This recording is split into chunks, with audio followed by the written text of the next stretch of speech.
Hello world, it's time for a leukemia update.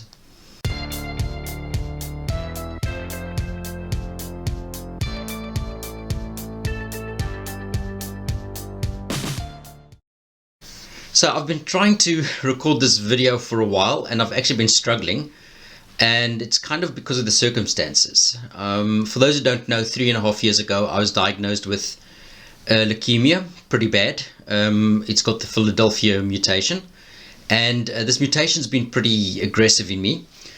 So after the initial batch of chemo, I was in remission. I was put on medicine which sort of suppresses the specific mutations.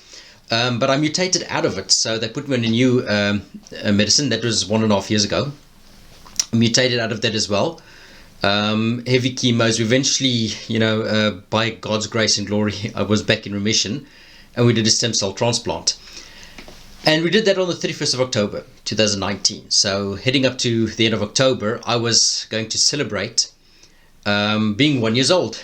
Most of us stem cell transplant receivers tend to have 2 birthdays, and I was going to celebrate it with my brother because he was my donor, and so we were planning something. But a couple of weeks before then, I was called by the doctor, and my blood tests, the most recent blood tests I'd done, where they test for this protein that shows that there's leukemia in the blood, came back as what they call a weak positive. Now the idea there is either the leukemia is coming back, or what sometimes happens is this is a very sensitive test and it'll find a protein that's not there.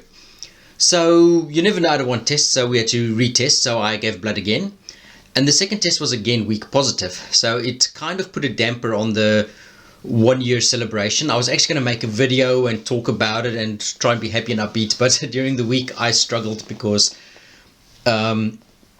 last time I had 2 tests like this, they found that my bone marrow was 70% filled with leukemia cells.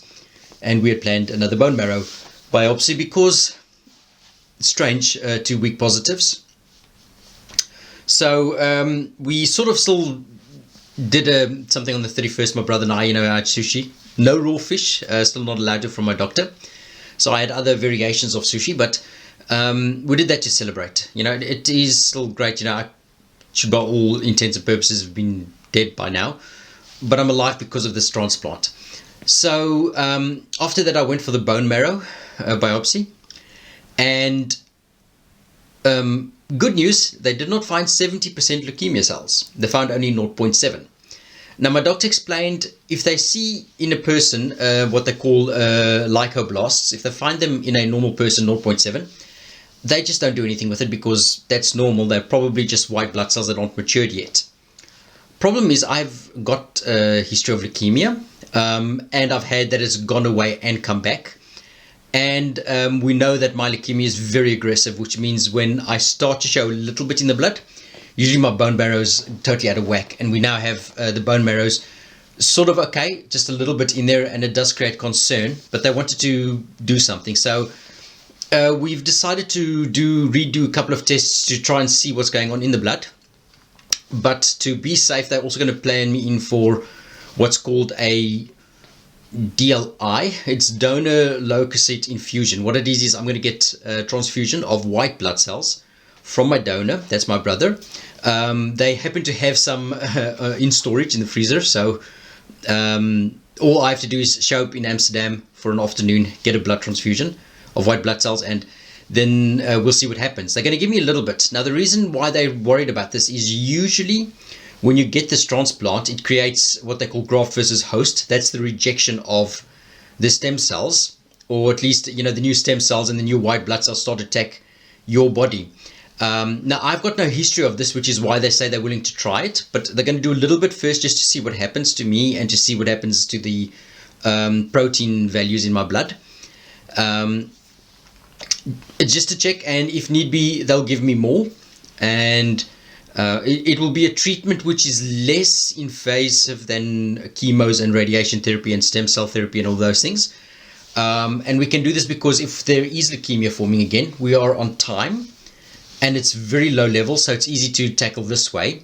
Because the whole point of why I've got the stem cell transplant was that if I have leukemia, the new cells would fight the leukemia cells. So that's kind of the idea behind it, and all they're going to do now is just try and give the new cells a little impetus, a little push, a little bit, a little bit more strength, boost the immune system, and hopefully then fight off if there is anything there.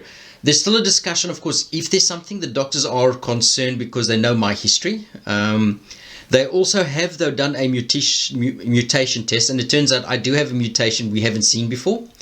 So that is a bit of a concern, but we have to wait and see how that goes. We still got more blood tests going on, but I just thought I should let you guys know what's going on, especially people who thought, hey, wouldn't he have brought out a 1-year video? I didn't do it because I really couldn't. It has been hard.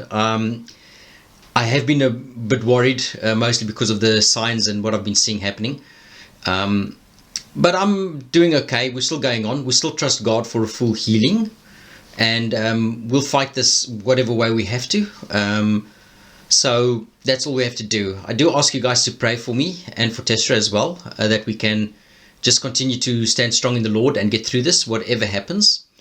And we'll just trust Him in that. Anyway, I want to thank you for watching. If you are interested in the whole story, I do have a playlist, and otherwise see what else is on my channel, and maybe you'll learn a bit more about the Bible and what it's like to be a Christian through this world and through sickness. Keep well, and God bless.